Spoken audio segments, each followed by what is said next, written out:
ರಾಮ್ ದೇಹದಲ್ಲಿ ತ್ರಾಣವಿಲ್ಲದೆ ಮಂಡಿಯೂರಿ ನೆಲದ ಮೇಲೆ ಕುಸಿದು ಕುಳಿತರು. ಕರಗದೆ ಹೋಯಿತು ಅಚ್ಚರಿಯ ಮನಸ್ಸು. ಅದೆಷ್ಟು ಕಲ್ಲಾಗಿ ಬದಲಾಗಿತ್ತು ಅವಳ ಮನಸ್ಸು ಎಂದರೆ.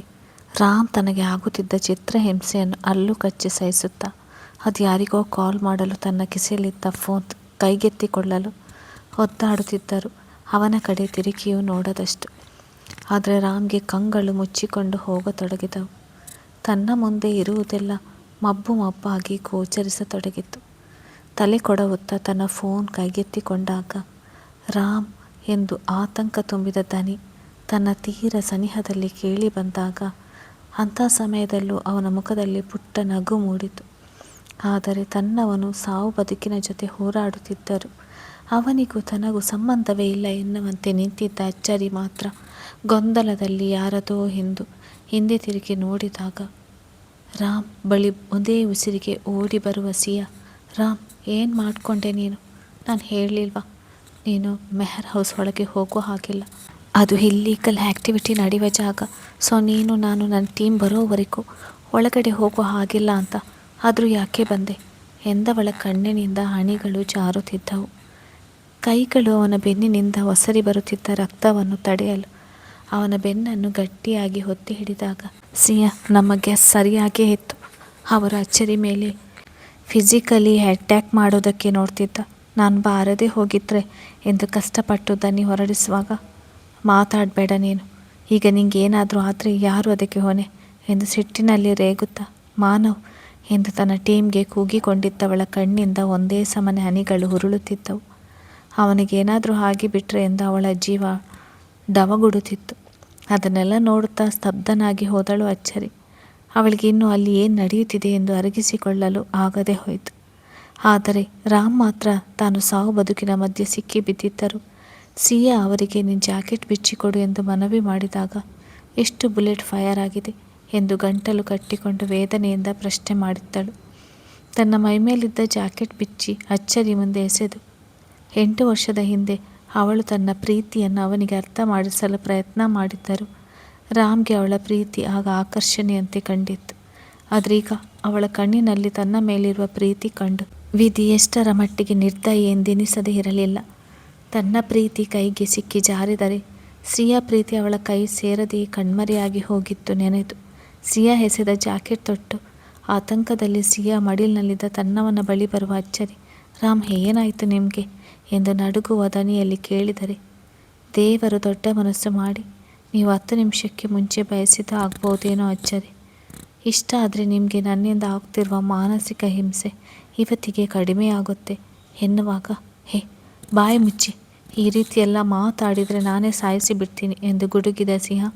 ಮಾನವ್ ಎಂದು ಮತ್ತೆ ಜೋರಾಗಿ ಕಿರುಚಿಕೊಂಡಾಗ ಅವರ ಬಳಿ ಒಂದೇ ಉಸಿರಿಗೆ ಓಡಿ ಬರುವ ಮಾನವನ ಕಂಡು, ರಾಮ್ ಮೇಲೆ ಫೈರ್ ಮಾಡಿದ್ದಾರೆ, ಅವರ ಪರಿಸ್ಥಿತಿ ತುಂಬ ಕ್ರಿಟಿಕಲ್ ಇದೆ, ಸೊ ಪ್ಲೀಸ್ ಬೇಗ ಅವನನ್ನು ಹಾಸ್ಪಿಟಲ್ಗೆ ಕರ್ಕೊಂಡು ಹೋಗಬೇಕು, ಎತ್ಕೋ ಎಂದು ಒಂದೇ ಉಸಿರಿಗೆ ಬಡಬಡಿಸುತ್ತಿದ್ದಾಗ, ಓಕೆ ಸಿಯಸಿಸ್, ನೀವು ಗಾಬರಿ ಆಗಬೇಡಿ ಎನ್ನುತ್ತಾ ಅವಳ ಮಡಿಲಿನಲ್ಲಿದ್ದ ರಾಮ್ ತೋಳಿಗೆತ್ತಿಕೊಂಡಾಗ ಸಿಯಾ ಏನಾಗಿದೆ ಅವರಿಗೆ ಎಂದು ಅಚ್ಚರಿ ಸಹ ತಮ್ಮ ಜೊತೆ ಬರುವಾಗ, 1 ನಿಮಿಷ ಮಾನವ್ ಎಂದು ಅವನನ್ನು ತಡೆಯುವ ರಾಮ್, ಅಚ್ಚರಿ, ಮನೆಯಲ್ಲಿ ಅಪ್ಪ ಅಮ್ಮನ ಜೊತೆ ಮಕ್ಕಳು ಸಹ ನೀವು ಇಷ್ಟೊತ್ತಾದರೂ ಮನೆಗೆ ವಾಪಸ್ ಬರಲಿಲ್ಲ ಅಂತ ಗಾಬರಿಯಾಗಿದ್ದಾರೆ. ಹೊರಡಿ ನೀವು ಮನೆಗೆ.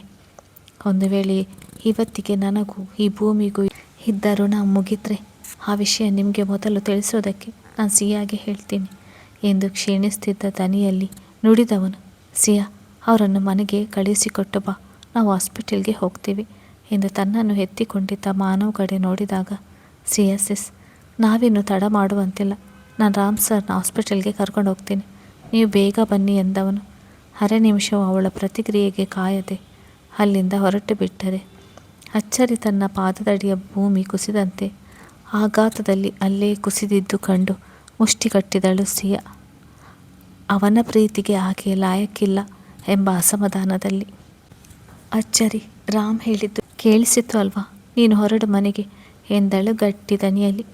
ಸಿಯಾ, ಏನು ನಡೀತಿದೆ ಇಲ್ಲಿ ಎಂದು ಅಚ್ಚರಿ ತುಂಬಿದ ಕಣ್ಣುಗಳಲ್ಲಿ ಅವಳನ್ನು ದಿಟ್ಟಿಸಿ ನೋಡುತ್ತಾ ಪ್ರಶ್ನೆ ಮಾಡಿದಾಗ, ತನ್ನ ಲವರ್ನ ಫಿಸಿಕಲ್ ಆಗಿ ಎಷ್ಟು ಬೇಕೋ ಅಷ್ಟು ಯೂಸ್ ಮಾಡಿಕೊಂಡು ಅವಳ ಹೊಟ್ಟೆಯಲ್ಲಿ ಚಿಗುರಿದ ತನ್ನದೇ ಕುಡಿಯನ್ನು ಮನುಷ್ಯತ್ವ ಇಲ್ಲದೆ ಕೊಂದು ಅವಳು ಯಾವಾಗ ಮದುವೆ ಮಾಡ್ಕೊ ಅಂತ ಫೋರ್ಸ್ ಮಾಡುವುದಕ್ಕೆ ಶುರು ಮಾಡಿದ್ಲು ಆಗ ಅವಳನ್ನು ನಿರ್ದಾಕ್ಷಿಣ್ಯವಾಗಿ ಕೊಂದು ಆ ಆರೋಪನ ನಿನ್ನ ಅಣ್ಣನ ತಲೆಗೆ ಕಟ್ಟಿದ್ದ ಬ್ರಗದ ಹತ್ತಿರ ನನ್ನ ಹೆಂಡತಿ ತಾನಾಗಿ ಹೋಗಿ ಸಿಕ್ಕಿ ಬಿದ್ದಿದ್ದಾಳೆ ಅಂತ ತಿಳಿದು ಇಲ್ಲಿಗೆ ನಿನ್ನ ಕಾಪಾಡುವುದಕ್ಕೆ ಬಂದು ರಾಮ್ ಮೇಲೆ ಯಶಸ್ ಸಾಕಿರುವ ಜಂತುಗಳು ಅಟ್ಯಾಕ್ ಮಾಡಿ ಅವನನ್ನು ಸಾಯಿಸೋದಕ್ಕೆ ಅಂತ ಫೈರ್ ಮಾಡಿದ್ದಾರೆ. ಬಟ್ ಅಚ್ಚರಿ, ಇಷ್ಟೆಲ್ಲ ಆದಮೇಲೆ ಸಣ್ಣ ಮಗುವಿನ ರೀತಿ ರಾಮ್ಗೆ ಏನಾಯಿತು ಅಂತ ಪ್ರಶ್ನೆ ಮಾಡ್ತಿದ್ಯಾ ಅಂದರೆ ನಿಮಗೆ ಅವನ ಮೇಲಿರುವ ಕಾಳಜಿ ಎಂಥದ್ದು ಅಂತ ಅರ್ಥ ಆಗ್ತಿದೆ ಎಂದವಳು ಮಾನವ್ ಕಾಲ್ ಮಾಡುತ್ತಿರೋದು ಕಂಡು, ಸರಿ ಬಾ, ನಾನು ನಿನ್ನ ಮನೆಗೆ ಡ್ರಾಪ್ ಮಾಡಿ ಆಮೇಲೆ ಹಾಸ್ಪಿಟ್ಲ್ ಹತ್ರ ಹೋಗಬೇಕು, ನನ್ನ ಹತ್ತಿರ ತುಂಬ ಸಮಯ ಇಲ್ಲ ಎಂದು ಅಲ್ಲಿಂದ ಅವಸರದಲ್ಲಿ ಹೊರಟಾಗ ಅವಳ ಹಿಂದೆಯೇ ಅಚ್ಚು ಸಹ ಬಂದಿದ್ದಳು. ತನ್ನನ್ನು ಕಾಪಾಡಲು ಬಂದು ರಾಮ್ ತನ್ನ ಜೀವಕ್ಕೆ ಅಪಾಯ ಮಾಡಿಕೊಂಡು ಬಿಟ್ಟಿದ್ದಾನೆ ಎಂದು ತಿಳಿದಾಗಿನಿಂದ ಅವಳಿಗೆ ತಲೆ ಕೆಲಸ ಮಾಡುವುದು ನಿಲ್ಲಿಸಿಬಿಟ್ಟಂತೆ ಆಗಿತ್ತು. ಅಲ್ಲೇ ನೆಲದ ಮೇಲೆ ಬಿದ್ದು ನೋವಿಗೆ ವಿಲವಿಲನೆ ಒದ್ದಾಡುತ್ತಿದ್ದ ಯಶಸ್ ಕಡೆಯ ಹುಡುಗರನ್ನು ನೋಡಿದ ಮೇಲೆ ಅಲ್ಲಿ ಏನು ನಡೆದಿದೆ ಅನ್ನೋ ಐಡಿಯಾ ಸಿಕ್ಕಿತ್ತು. ಸಿಯಾ ಜೊತೆ ಕಾರ್ ಏರಿದ ಅಚ್ಚು, ನಾನು ನಿಮ್ಮ ಜೊತೆ ಹಾಸ್ಪಿಟಲ್ಗೆ ಬರ್ತೀನಿ ಎಂದಳು ಸಿಯಾ ಕಾರ್ ಸ್ಟಾರ್ಟ್ ಮಾಡುವ ಮುನ್ನ. ಅವಳ ಮಾತಿಗೆ ಒಂದು ಥರನಾಗಿ ನಕ್ಕ ಸಿಯಾ, ಅಚ್ಚರಿ, ರಾಮ್ ಹೇಳಿದ್ದು ಕೇಳಿಸಿಕೊಂಡೆ ಅಲ್ವಾ, ನೀನು ಹಾಸ್ಪಿಟಲ್ಗೆ ಬರೋದು ಬೇಕಿಲ್ಲ, ನಿನ್ನ ಕೋರಿಕೆಯಂತೆ ರಾಮ್ಗೆ ಈ ಭೂಮಿ ಮೇಲೆ ಬದುಕುವುದಕ್ಕೆ ಯೋಗ್ಯತೆ ಇಲ್ಲ ಅಂತ ಆ ದೇವರಿಗೆ ಅನಿಸಿ ಅವನ ಉಸಿರು ಇವತ್ತೇ ನಿಲ್ಲಿಸಿಬಿಟ್ಟರೆ ನಿನ್ನ ಪಾಲಿನ ಆ ಖುಷಿ ವಿಷಯನ ನಾನೇ ನಿನಗೆ ಮೊದಲು ತಿಳಿಸ್ತೀನಿ ಎಂದು ಹಲ್ಲು ಕಚ್ಚಿ ಅವಳ ಕಡೆ ಕೆಂಗಣ್ಣು ಬೀರಿ ಎಚ್ಚರಿಕೆ ಕೊಟ್ಟಾಗ ಗಂಟಲು ಕಟ್ಟಿಕೊಂಡು ಬಂದಂತೆ ಆಗಿತ್ತು ಅಚ್ಚರಿಗೆ. ಆದರೆ ತನ್ನ ಪ್ರೀತಿ ಈಗಾಗಲೇ ಮತ್ತೊಬ್ಬರ ಪಾಲಾಗಿದೆ ಎಂದು ತಿಳಿದಿದ್ದರು. ಈಗಲೂ ಅವನನ್ನು ಮನಸ್ಸಿನಲ್ಲೇ ಇಟ್ಟುಕೊಂಡು ಪೂಜಿಸಿ ಆರಾಧಿಸುತ್ತಿದ್ದ ಹುಡುಗಿಗೆ ತಾನು ಪ್ರೀತಿಸುವ ಜೀವದ ಬದುಕಿನಲ್ಲಿ ಏನೆಲ್ಲ ಅನಾಹುತಗಳು ನಡೆದಿದೆ ಎನ್ನುವ ಸತ್ಯ ತಿಳಿದಿದ್ದರಿಂದ ಅಚ್ಚರಿಯ ಕಣ್ಣೀರು ಕಂಡರೂ ಕೇರ್ ಮಾಡದೆ ಅವಳನ್ನು ಮನೆಗೆ ಡ್ರಾಪ್ ಮಾಡಿ, ಮನೆಯಲ್ಲಿ ರಾಮ್ ಬಗ್ಗೆ ಕೇಳಿದರೆ ಏನೋ ಎಮರ್ಜೆನ್ಸಿ ಆಫೀಸ್ ಕೆಲಸ ಬಂತು ಅಂತ, ಬೇರೆ ಕಡೆ ಹೋಗಿದ್ದಾನೆ ಅಂತ ಮನೆಯವರಿಗೆ ಸುಳ್ಳು ಹೇಳು, ಇಲ್ಲಾಂದರೆ ಸುಮ್ಮನೆ ಅವರು ಗಾಬರಿ ಆಗ್ತಾರೆ ಎಂದು ಎಚ್ಚರಿಸಿದವಳು ಅಚ್ಚರಿ ತನ್ನ ಕಾರಿನಿಂದ ಇಳಿದ ಕೂಡಲೇ ಕಾರ್ ಸ್ಟಾರ್ಟ್ ಮಾಡಿ ಶರವೇಗದಲ್ಲಿ ಧೂಳೆಬ್ಬಿಸುತ್ತಾ ಅರೆ ಕ್ಷಣದಲ್ಲಿ ಅಲ್ಲಿಂದ ಮಾಯವಾಗಿ ಬಿಟ್ಟಳು. ಅದನ್ನೆಲ್ಲ ನೋಡುತ್ತಾ ಹೊಳೆಗಳಿಗೆ ಕುಸಿದು ಹೋದಳು ಅಚ್ಚರಿ. ಮಮ್ಮ, ಪಪ್ಪ ಯಾವಾಗ ಬತ್ತಾಲೆ? ನಂದೇ ಪಪ್ಪ ಬೇತು ಕಾಲ್ ಮಾತೋದು, ನಾನು ಪಪ್ಪ ಜೊತೆ ಮಾತಾಡ್ತೀನಿ ಎಂದು ಅರ್ಧ ಗಂಟೆಯಿಂದ ಇದನ್ನೇ ಹೇಳುತ್ತಾ ಹಠ ಮಾಡುತ್ತಿದ್ದ ಮಗನನ್ನು ಹೇಗೆ ಸಂಭಾಳಿಸುವುದೆಂದು ತಿಳಿಯದೆ ಕಂಗೆಟ್ಟು ಹೋದಳು. ಜೊತೆಗೆ ತನ್ನವನ ಪರಿಸ್ಥಿತಿಯಲ್ಲಿ ಏನಾಗಿದೆಯೋ ಎಂದು ನೆನೆದಾಗಲೆಲ್ಲ ಗಂಟಲುಬ್ಬಿ ಕಣ್ಣುಗಳು ತುಂಬಿ ಹರಿಯುತ್ತಿದ್ದವು ಅವಳಿಗೆ. ತನ್ನಿಂದಲೇ ಅವನ ಜೀವ ಇಂದು ಅಪಾಯದಲ್ಲಿ ಸಿಕ್ಕಿ ಬಿದ್ದಿರುವುದು ಎನ್ನುವ ಕಹಿ ಸತ್ಯ ಅವಳ ಅಸ್ತಿತ್ವವನ್ನೇ ಅಲುಗಾಡಿಸುವಂತೆ ಮಾಡಿಬಿಡುತ್ತಿತ್ತು. ಆರು, ಪಪ್ಪ ಬರ್ತಾರೆ, ಪ್ಲೀಸ್ ನೀನೀಗ ಹಠ ಮಾಡದೆ ಮಲ್ಕೋ ಮಗನೇ ಎಂದಳು ಭುಜದ ಮೇಲೆ ತಲೆ ಇಟ್ಟು. ಮಲಗಿದ್ದ ಮಗನನ್ನು ನಿದ್ರೆ ಮಾಡಿಸಲು ರೂಮಿನ ತುಂಬೆಲ್ಲ ಓಡಾಡುತ್ತಿದ್ದ ಅಚ್ಚು. ಯಾವಾಗ ಬರ್ತಾರೆ ಪಪ್ಪ?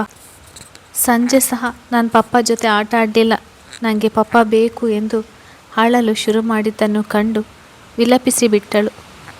ರಾಮ್ ವಿಷಯದಲ್ಲಿ ಹಠ ಅಚ್ಚರಿಯನ್ನು ಈಗಾಗಲೇ ಕಟ್ಟಿ ಹಾಕಿ ಮತ್ತೆ ತಾನವನ ಬದುಕಿಗೆ ಮರಳಿ ಬರುವಂತೆ ಮಾಡಿತ್ತು. ಅಂಥದ್ರಲ್ಲಿ ಈಗ ರಾಮ್ ಬೇಕು ಎಂದು ಹಠ ಮಾಡುತ್ತಿದ್ದಾನೆ. ಅದು ರಾತ್ರಿ 12 ಗಂಟೆಯಾದರೂ ನಿದ್ರೆ ಮಾಡದೆ ಹೇಗೆ ಅವನನ್ನು ಸಮಾಧಾನ ಮಾಡುವುದೆಂದು ತಿಳಿಯದೆ ದಿಕ್ಕೆಟ್ಟು ಹೋದಳು ಅಚ್ಚು. ಹಠ ಮಾಡಬೇಡ ಕಣು ಎಂದ ಹತಾಶೆಯಿಂದ ತಾನು ಸಹ ಬಿಕ್ಕಳಿಸಲು ಶುರು ಮಾಡಿದ್ದನ್ನು ಕಂಡು ಗಾಬರಿಯಲ್ಲಿ ತನ್ನಮ್ಮನ ಮೊಗ ನೋಡಿದ ತಾನು ಹಠ ಮಾಡ್ತಿದ್ದೀನಿ ಎಂದು ತನ್ನಮ್ಮ ಸಹ ಅಳಲು ಶುರು ಮಾಡಿದಾಳೆ ಎಂದು ತಿಳಿಯದೆ. ಆದರೆ ಅಮ್ಮನ ಕಣ್ಣೀರು ಕಂಡು ಆ ಪುಟ್ಟ ಜೀವಕ್ಕೆ ಹೃದಯ ಹಿಂಡಿದಂತೆ ಆಯ್ತೇನೋ.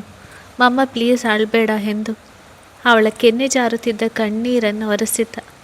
ಆದರೆ ಅಚ್ಚರಿಯ ಮನಸ್ಸು ರಾಮ್ ವಿಷಯದಲ್ಲಿ ಜರ್ಜರಿತವಾಗಿ ಬಿಟ್ಟಿತ್ತು. ತಾನು ರಾಮ್ ವಿಷಯದಲ್ಲಿ ನಡೆದುಕೊಂಡ ರೀತಿ ತಪ್ಪು ಸರಿಯೋ ಎಂದು ತಿಳಿಯದೆ ತಲೆ ಸಿಡಿದು ಹೋಗತೊಡಗಿತು. ತನ್ನ ಕಣ್ಣೀರನ್ನು ಒರೆಸಿದ ಪುಟ್ಟ ಕೈಯನ್ನು ಕಣ್ಣೀರಿಡುತ್ತಲೇ ತುಟಿಗೊತ್ತಿಕೊಂಡ ಅಚ್ಚು. ಪಪ್ಪ ಬೆಳಿಗ್ಗೆ ಬಂದು ಬಿಡ್ತಾರೆ, ಪ್ಲೀಸ್ ಈಗ ಹಠ ಮಾಡದೆ ಮಲ್ಕೋ ಚಿನ್ನಿ ಎಂದು ಗಂಟಲು ಕಟ್ಟಿಕೊಂಡು ಮನವಿ ಮಾಡಿದಾಗ ಅವಳ ಕಣ್ಣೀರು ನೋಡಲಾಗ ಸರಿ ಎಂದು ತಲೆ ತೂಗಿದ ಚಾಮ್ ಅವಳ ಕೊರಳನ್ನು ತಬ್ಬಿ ಕಣ್ಣ ಮುಚ್ಚಿದ. ಮಗನ ಬೆನ್ನನ್ನು ಮೃದುವಾಗಿ ತಟ್ಟುತ್ತಾ ಅಲ್ಲೇ ಸೋಫಾ ಮೇಲೆ ಕುಳಿತವಳ ಮನಸ್ಸಿನ ತುಂಬೆಲ್ಲ ಬರೀ ರಾಮ್ ವಿಚಾರವೇ ಓಡುತ್ತಿತ್ತು.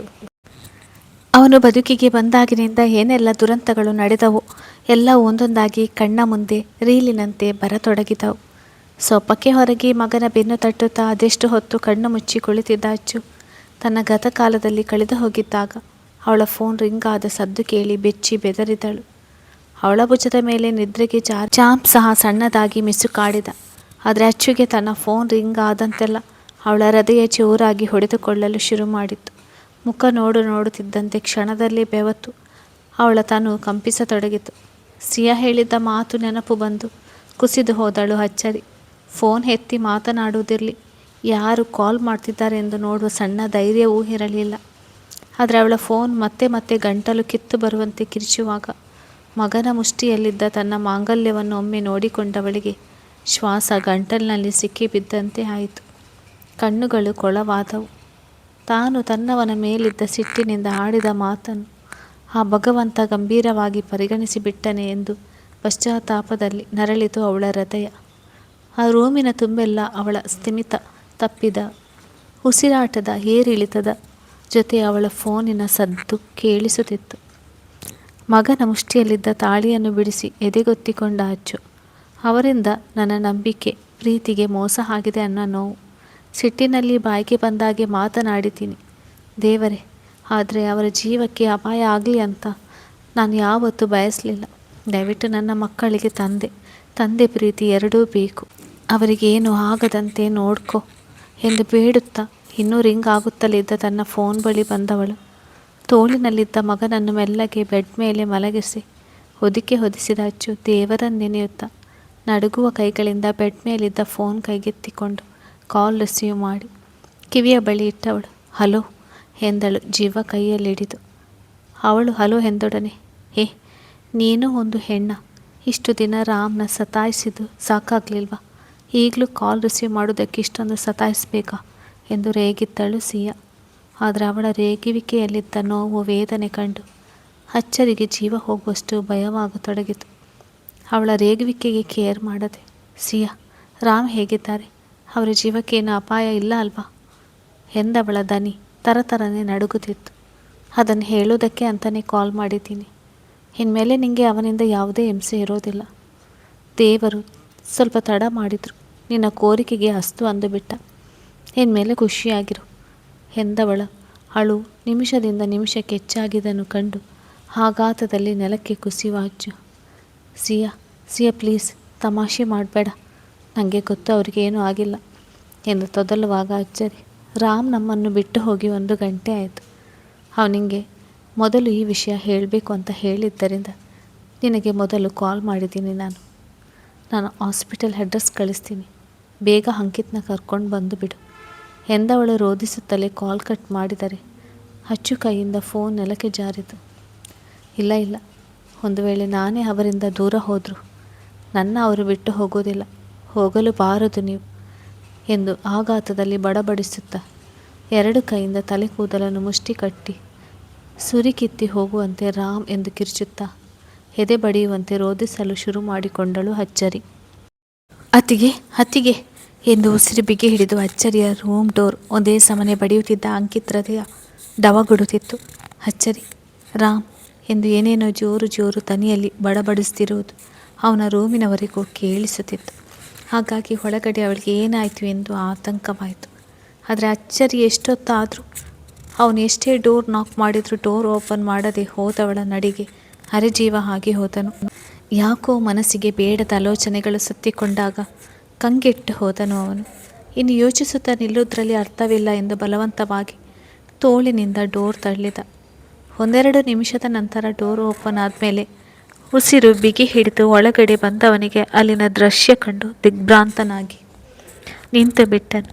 ತನ್ನ ಮನಸ್ಸು ಬುದ್ಧಿ ಸ್ಥಿಮಿತ ತಪ್ಪಿದಂತೆ ಅಚ್ಚರಿ ಏನೇನೋ ಬಡಬಡಿಸುತ್ತಾ ಕರುಳು ಬಡಿಯುವಂತೆ ರೋಧಿಸುತ್ತಾ ತನ್ನ ಕೂದಲನ್ನು ಮುಷ್ಟಿಯಲ್ಲಿ ಹಿಡಿದು ನೆಲದ ಮೇಲೆ ಕುಸಿದು ಕುಳಿತಿರುವುದು ಕಂಡು ಜೊತೆಗೆ ಚಾಂಪ್ ಸಹ ಬೆಡ್ ಮೇಲೆ ಕುಳಿತು ಮಮ್ಮ ಎಂದು ಪಪ್ಪ ಎಂದು ಅವಳ ಬಳಿ ಹೋಗಲು ಹೆದರಿ ಬೆಡ್ ಮೇಲೆ ನಿಂತು ಅಳುತ್ತಿದ್ದಾನೆ. ಅವಳ ಪರಿಸ್ಥಿತಿ ಇಷ್ಟೊಂದು ಕೆಡುವಂಥದ್ದು ಏನಾಯಿತು ಎಂದು ತಿಳಿಯದೆ ಕಂಗಾಲಾಗಿ ಹೋದನು. 1-2 ನಿಮಿಷ ಕೈಕಾಲೇ ಆಡಲಿಲ್ಲ ಅವನಿಗೆ. ಆದರೆ ಚಾಂಪ್ ಮಾತ್ರ ತನ್ನಮ್ಮನ ವರ್ತನೆ ಕಂಡು ಬೆದರಿ ಹೋಗಿದ್ದನು. ಹಾಗಾಗಿ ಉಸಿರು ಬಿಗಿ ಹಿಡಿದು ಮಮ್ಮ ಎಂದು ಅವಳ ಕಡೆ ಕೈ ಚಾಚ ಅಳುವಾಗ ಹೆಚ್ಚೆತ್ತ ಅಂಕಿತ್, ತನ್ನನ್ನು ತಾನು ಸಾವರಿಸಿಕೊಂಡು ಮಗುವಿನ ಬಳಿ ಬಂದು ಅವನನ್ನು ತೋಳಿಗೆತ್ತಿಕೊಂಡು ಅವನು, ಚಾಂಪು ಡೋಂಟ್ ಕ್ರೈ ಚಿನ್ನಿ, ಅಳ್ಬೇಡ ಬಂಗಾರಿ ಎನ್ನುತ್ತಾ ಹೋಗಿ ಡೋರ್ ಕ್ಲೋಸ್ ಮಾಡಿ ಬಂದಿತ್ತು. ಅಚ್ಚರಿಯ ಗೋಳಾಟ ಎಲ್ಲಿ ಮಲಗಿರುವ ತನ್ನ ಅಪ್ಪ ಅಮ್ಮನಿಗೆ ತಿಳಿದು ಬಿಡುವುದು ಎಂಬ ದುಗುಡದಲ್ಲಿ ಇನ್ನು ಬಿಕ್ಕಳಿಸುತ್ತಲೇ ಇದ್ದ ಚಾಂಪ್ನ ಮೊದಲು ಸಮಾಧಾನ ಮಾಡುವ ಅಂಕಿತ್. ಅವನು ತುಸು ಸಮಾಧಾನಕ್ಕೆ ಬಂದ ಮೇಲೆ ನೀರು ಕುಡಿಸಿ ಬೆಡ್ ಮೇಲೆ ಕೂರಿಸಿ ನಂತರ ಅಚ್ಚರಿಯ ಬಳಿ ಬಂದು, ಅದಕ್ಕೆ ಏನಾಯಿತು, ಯಾಕೆ ಈ ರೀತಿ ಆಡ್ತಿದ್ದೀರಾ ಎಂದು ಪ್ರಶ್ನೆ ಮಾಡಿದವನ ಹೃದಯ ಜೋರಾಗಿ ಹೊಡೆದುಕೊಳ್ಳುತ್ತಿತ್ತು. ಅವಳು ಈ ರೀತಿ ಮನಸ್ಸಿನ ಮೇಲೆ ಸ್ಥಿಮಿತ ಕಳೆದುಕೊಳ್ಳುವಂಥದ್ದು ಏನಾಯಿತು ಎಂದು ತಿಳಿಯದೆ, ಆದರೆ ತಾನು ಯಾವುದು ಬೇಡ ಎಂದು ಇಷ್ಟೊತ್ತು ಈ ದೇವರಲ್ಲಿ ಬೇಡಿಕೊಂಡಿದ್ದಾಳು, ಈಗ ಅದೇ ನಡೆದು ಹೋಗಿದೆ ಎಂದು ಆಘಾತಕ್ಕೆ ಒಳಗಾಗಿದ್ದ ಅಚ್ಚರಿಗೆ ಅವನ ದನಿ ಕಿವಿ ಸೋಕಲಿಲ್ಲ. ಹಾಗಾಗಿ, ರಾಮ್, ನೀವು ನನ್ನ ಮಕ್ಕಳನ್ನು ಬಿಟ್ಟು ಹೋಗುವ ಹಾಗಿಲ್ಲ. ಆರು, ನೀವು ಒಂದು ದಿನ ಮನೆಗೆ ಬರಲಿಲ್ಲ ಅಂತ ಎಷ್ಟು ಹಠ ಮಾಡಿ ಹಿಂಸೆ ಮಾಡಿದ್ದಾನೆ ಗೊತ್ತಾ. ನೀವಿಲ್ಲದೆ ನನ್ನಿಂದ ಅವನ ಸಂಭಾಳಿಸುವುದಕ್ಕೆ ಸಾಧ್ಯನೇ ಇಲ್ಲ. ದಯವಿಟ್ಟು ನಮ್ಮನ್ನು ಬಿಟ್ಟು ಹೋಗಬೇಡಿ ಎಂದು ಗಂಟಲು ಕಿತ್ತು ಬರುವಂತೆ ರೋಧಿಸುವಾಗ ಸ್ತಬ್ಧನಾಗಿ ಹೋದನು ಅಂಕಿತ್. ಸರಾಗವಾಗಿ ಉಸಿರು ತೆಗೆದುಕೊಳ್ಳಲು ಸಹ ಅವನಿಂದ ಸಾಧ್ಯವಾಗದೆ ಹೋಯಿತು. ಜೊತೆಗೆ ಇವತ್ತು ಸಂಜೆ ಅಚ್ಚರಿಯನ್ನು ಹುಡುಕಿಕೊಂಡು ಹೋದ ರಾಮ್ ಜೀವಕ್ಕೇನೋ ಅಪಾಯ ಆಗಿದೆ ಎಂದು ಅವನ ಮನಸ್ಸು ಒತ್ತಿ ಹೇಳಿದಾಗ ಅವನ ಜೀವ ಬೆಂಕಿಗೆ ಬಿದ್ದಂತೆ ಆಯಿತು.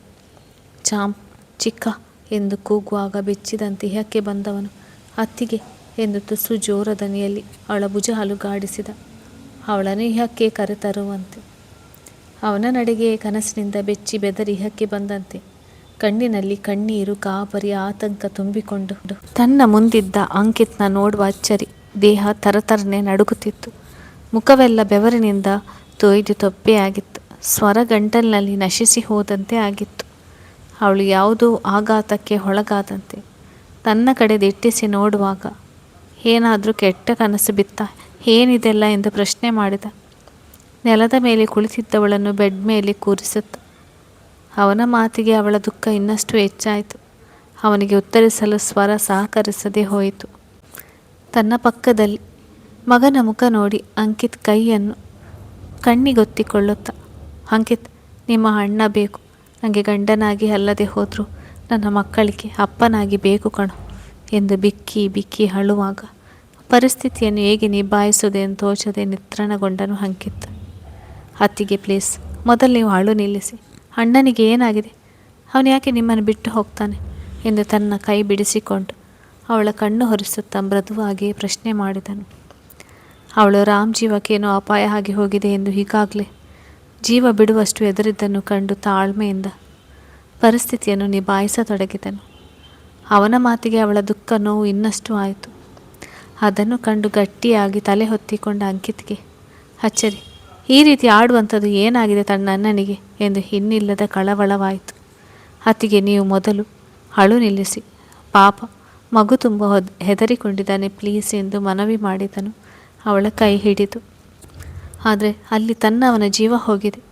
ಅವನನ್ನು ಇನ್ಮೇಲೆ ತಿರಸ್ಕರಿಸೋದಿರಲಿ. ಅವನ ಮುಖ ನೋಡಲು ಸಹ ಇನ್ಮೇಲೆ ತನಗೆ ಅವಕಾಶ ಇಲ್ಲ ಎನ್ನುವ ನೋವು ಅವಳನ್ನು ಬಹಳ ಕುಗ್ಗಿ ಹೋಗುವಂತೆ ಮಾಡಿಬಿಟ್ಟಿತ್ತು. ಹಾಗಾಗಿ ಅಂಕಿತ್ ಎಷ್ಟೇ ಸಮಾಧಾನ ಮಾಡಿದರೂ ತನ್ನ ದುಃಖ ನೋವನ್ನು ಹತ್ತಿಕ್ಕುವಲ್ಲಿ ಸೋತಳು. ಅವಳ ಕೆಂಪೇರಿದ ಮೊಗ, ಕಣ್ಣಿನಿಂದ ಒಂದೇ ಸಮನೆ ಜಾರುತ್ತಿದ್ದ ಹನಿಗಳು, ಅವಳ ರೋದನೆ ಕಂಡು ವಿಪರೀತ ಹಿಂಸೆ ಆಗಿತ್ತು ಅಂಕಿತ್ ಮನಸ್ಸಿಗೆ. ಅವಳು ಇದಕ್ಕೂ ಮೊದಲು ಇಷ್ಟೊಂದು ಕುಗ್ಗಿ ಹೋಗಿತು ಎಂದು ಕಂಡಿರಲಿಲ್ಲ ಅವನು. ಅತ್ತಿಗೆ, ಪ್ಲೀಸ್, ನೀವು ಈ ರೀತಿ ವಿಷಯ ಏನು ಅಂತ ಹೇಳದಿದ್ದರೆ ನಾನು ಏನು ಅಂತ ತಿಳಿದುಕೊಳ್ಬೇಕು. ಮೊದಲು ನಿಮ್ಮ ಅಳು ನಿಲ್ಲಿಸಿ ಎಂದು ಬೇಡಿಕೊಂಡನು. ಅವಳ ಮುಂದೆ ನೀರಿನ ಬಾಟಲ್ ಹಿಡಿಯುತ್ತಾ ತುಂಬ ಸಮಯದಿಂದ ಹತ್ತಿದ್ದರಿಂದ ಅವಳ ಗಂಟಲು ಒಣಗಿ ಸ್ವರ ಬಾತುಕೊಂಡಿತ್ತು. ಅವನ ಜೊತೆ ಮಾತಾಡಲು ಸಹ ಆಗದಷ್ಟು ದನಿ ಸೊರಗಿ ಹೋಗಿದ್ದರಿಂದ ನೀರು ಕುಡಿದು 1-2 ನಿಮಿಷ ಸುಧಾರಿಸಿಕೊಳ್ಳುವವರೆಗೆ ಸುಮ್ಮನಿದ್ದ ಅಂಕಿತ್.